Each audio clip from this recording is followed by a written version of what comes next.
right, we're going to look at the next lesson on dividing whole numbers by whole numbers where a decimal must be annexed. So for example, 4 divided by 5. I don't just want 4/5. I actually am looking for 8/10 written as a decimal, and also 12 divided by 5. I'm not just looking for 2 remainder 2. I'm looking for 2 and 4/10. Okay, so if I look at example 1, we're dividing 24 by 16. So here I'm going to write it as a decimal first, or as a fraction first, because that's the work that we're going to continue doing tomorrow. And then I'm taking 24 and dividing it by 16. 16, I can split 24 wholes into 16 groups. You have one whole in each group. 1 times 16 is 16. When I subtract, I'm left with 8 wholes left over. I can't split 8 wholes or 8 ones into 16 equal groups, so I need to regroup those 8 wholes into tenths. This is when we annex a 0.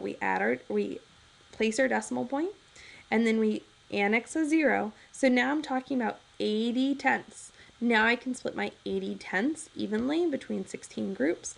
I have 5 tenths would go in each group. 5 tenths times 16 is 80 tenths. When I subtract, I get 0. Okay?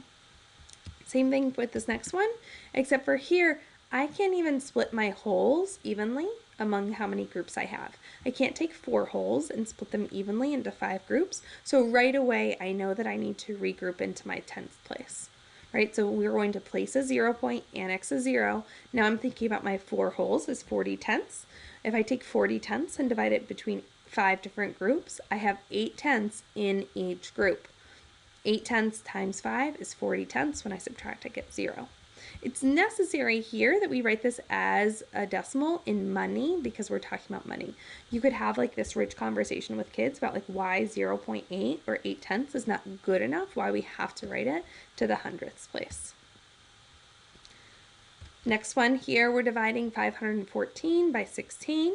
Here we're going to need to annex zeros all the way out to the thousandths place. And then we're going to need to round because, again, we're talking about money. So we're rounding to the nearest hundredths place because money is measured in hundredths. Okay, and that's it. I mean, like, it's a lot of the same work that we were doing yesterday. The only new information is placing that decimal point and annexing zeros when we need to regroup.